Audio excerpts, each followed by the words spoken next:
Selamat pagi, Bu. Pagi. Oke, perkenalkan ya, Bu. Saya Perawat Febrian dengan rekan saya. Saya Zahira. Oke, baik. Di sini dengan Ibu siapa, Bu? Ibu Adila. Oke, ini dengan siapanya? Ini ibunya. Ibunya. Oke, baik. Di sini kita akan melakukan edukasi mengenai tentang perawatan penyakit Ibu derita. Ibu menderita penyakit apa, Ibu? Penyakit gagal jantung. Sudah berapa lama Ibu? Mungkin sekitar 1 tahun. Oke, sudah 1 tahun ya. Nah, untuk keluhannya sekarang Ibu apa yang Ibu rasakan? Saya tuh biasanya sesak, terus kakinya juga bengkak. Baik Ibu, tadi kan Ibu katanya bengkak ya kakinya. Boleh kita lihat Bu di sebelah mana? Di sebelah kanan. Oh iya, bengkak ya. Oh berarti Ibu gagal jantungnya sebelah kanan ya Bu? Oh gitu ya. Iya. Jadi salah satu gejala dari gagal jantung sebelah kanan itu adalah sesak nafas dan terjadi pembengkakan di area kaki. Baik, di sini kita akan melakukan edukasi ya, Bu ya. Mungkin memakan waktu sekitar 5-10 menit. Mungkin pakai Ibu bersedia, Bu? Iya. Oke, jika Ibu bersedia, kita akan segera melakukannya. Nah, sebelum kita melakukan edukasi, Ibu mau di sini atau di tempat yang lain? Di sini udah nyaman. Oke, di sini sudah nyaman ya, Bu ya. Oke, baik. Sebelum kita memulai, mungkin Ibu bisa merasakan mungkin dari keluhan-keluhan Ibu, dan mungkin nanti kita akan menjelaskan bagaimana cara perawatan dari apa yang Ibu rasakan gitu. Baik Ibu, yang pertama kita mulai dulu dari tadi keluhan Ibu kan kakinya bengkak ya. Nah itu biasanya Ibu diiringi sesak juga kan? Iya. Nah itu biasanya di rumah apa yang Ibu lakukan? Nggak ada sih, soalnya biasanya kalau tiduran tuh susah. Jadi saya nggak tiduran lagi, duduk aja. Oh duduk. Nah, oke Ibu. Nah ketika Ibu merasakan sesak, Ibu bisa berbaring. Nah tapi dengan posisi kepala Ibu lebih ditinggikan. Nah itu gunanya posisinya untuk memperlancar pernafasan Ibu. Dan kalau bisa kakinya pakai penyangga. Jadi kakinya nanti posisinya lebih tinggi juga kan, agak tinggi sedikit. Nah itu supaya alirannya cairan itu lancar gitu, sehingga mengurangi dari pembengkakan tadi. Itu bisa dicoba ya. Selanjutnya, Nah, di sini kita akan menjelaskan atau mengedukasi kepada Ibu nih, bagaimana sih cara merawat penyakit yang diderita Ibu. Nah, di sini Ibu sebelumnya semenjak 1 tahun Ibu merasakan ataupun menderita penyakit jantung itu, apakah Ibu pernah ke dokter atau sering atau berapa ini waktunya? Pernah ke dokter, terus tapi ada obat yang diberikan tapi nggak rutin. obat apa itu? Kalau nggak salah furosemid. Furosemid berarti diuretik ya Bu ya. Nah, itu kenapa Ibu? Tadi nggak rutin ya katanya Bu. Iya. Kenapa Ibu nggak rutin? Karena saya takut itu kan katanya kalau minum obat itu ngaruh ke ginjal atau ke organ-organ gitu, saya takut jadinya. Nah, baik Ibu. Nah, itu kan sudah diresepkan dokter ya Bu ya obatnya. Nah, Ibu tidak perlu takut. Nah, gunanya Ibu sudah tahu belum apa guna obat yang dikasih sama dokter itu? Belum sih. Nah, jadi kan tadi katanya obatnya furosemid ya, itu kan golongan diuretik. Nah, manfaatnya itu adalah untuk mengurangi penumpukan cairan. Jadi kalau misalnya Ibu rutin nanti bisa membaik gitu. Jadi nggak apa-apa Ibu rutin aja, nggak usah takut karena obat yang sudah dibuat itu udah dipastikan aman gitu untuk ginjal. Nggak bikin sakit ginjal itu parah kan?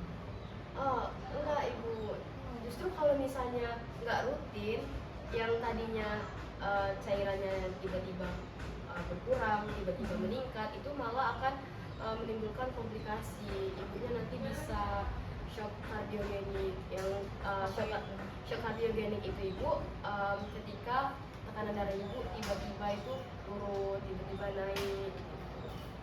Intinya kalau misalkan Ibu nggak minum obat yang dianjurkan karena Ibu takut kena ginjal atau hal yang lainnya, malahan ketika kita tidak minum obat itu secara rutin yang sudah dianjurkan oleh dokter, kita akan terjadinya komplikasi dengan penyakit yang lain, malahan seperti itu yang terjadi. Nah, untuk cara perawatan yang kedua itu, ibu harus memantau berat badan harian ibu. Jadi untuk mendeteksi ketika ibu merasakan ada penumpukan cairan seperti pembekakan di kaki atau pembekakan di tangan gitu.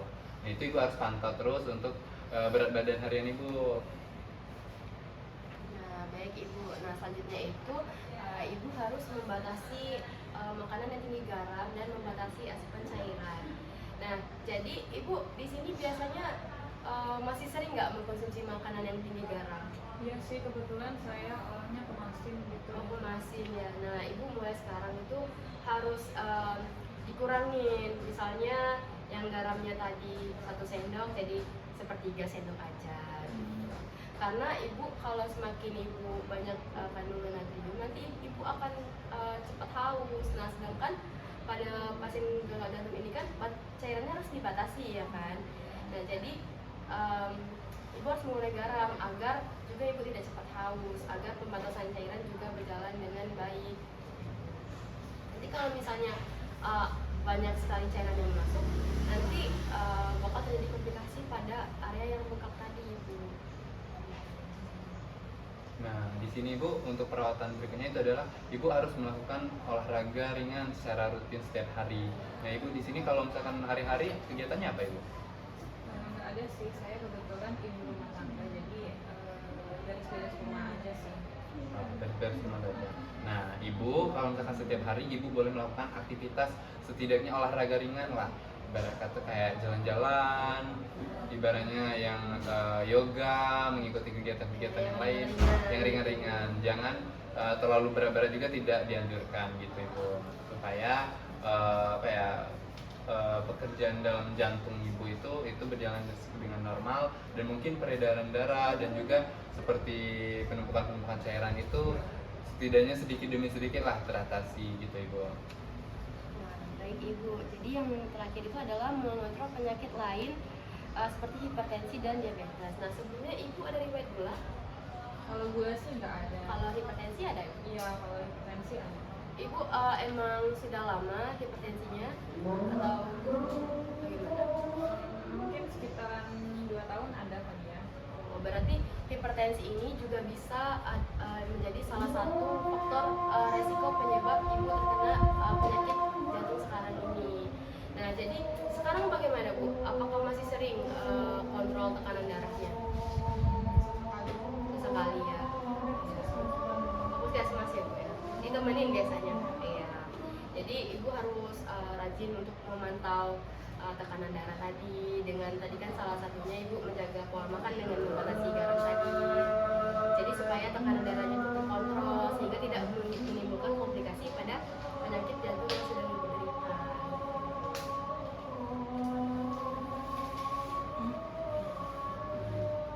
Ibu, nah ini kan ibunya ya. Nah, jadi kita edukasi juga sama ibu. Nah, untuk mencegah penyakit jantung ibu yang mungkin akan lebih parah gitu. Ini kan ibu kan sudah terkena nih. Nah, takut nanti kalau misalnya kita tidak mencegah, takutnya terjadi komplikasi-komplikasi atau penyakit-penyakit yang lain yang akan muncul ke tubuh anak ibu. Nah, di sini kita cara mencegahnya penyakit jantung ibu, yang pertama itu ibu harus makan makanan yang sehat, itu yang harus utama. Karena kan makanan itu adalah kebutuhan kita sehari-hari ya. Karena tanpa makan juga kita tidak bisa hidup gitu. Nah, di sini yang pertama itu makan sehat Bu, yang seperti rendah garam dan rendah lemak gitu. Kalau bisa yang tinggi serat Ibu, jadi perbanyak Itu contohnya apa ya? untuk Tinggi serat itu seperti apa? Ibu bisa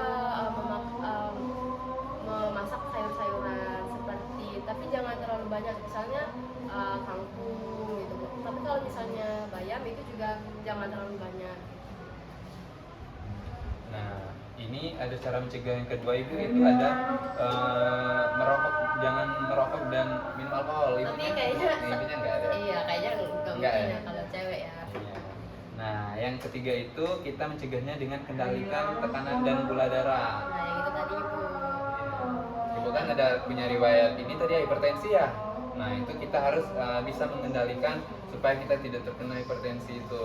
Kalau lebih baiknya Ibu punya sendiri gitu alatnya Ibu. Itu biasanya alatnya itu tersedia di apotek terdekat, itu nggak harganya terjangkau kok ibu. Jadi kalau ibu sudah ada alatnya, nanti kan bisa belajar cara pakainya dan ibu bisa memonitor sendiri tekanan darah secara mandiri. Jadi nggak perlu jauh-jauh ke puskes atau ke vaskes lainnya gitu. Nah, yang berikutnya itu adalah ibu harus dengan olahraga teratur untuk mencegah penyakit jantung yang ibu derita sekarang itu. Nah, kan ibu tadi bilang bahwasanya kegiatan ibu adalah sebagai ibu rumah tangga ya. Nah, di situ kan takutnya nanti ibu sedikit melakukan aktivitas yang menggerakkan ke seluruh tubuh.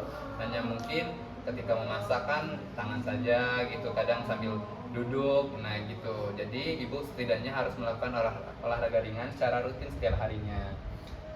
Nah, selainnya itu ibu harus mengelola stresnya. Jadi jangan kalau misalnya ibu tadi ibu rumah tangga ya kan. Nah jadi kalau misalnya misalnya beres-beres jangan sampai kecapean gitu ya. Jangan sampai stres ya ibu. Nah, Terus yang terakhir itu ada rutin periksa ke dokter. Nah jadi ketika ibu sudah berhasil melakukan perawatan pada pasien jantung tadi, nah ibu walaupun ibu merasa sehat-sehat saja, nah setidaknya ibu dalam 1 bulan itu ibu mengecek ke vaskes terdekat. Jadi rutin check up gitu ya. Supaya kita tahu bagaimana perkembangan penyakit dan juga bisa tahu untuk mencegah komplikasi.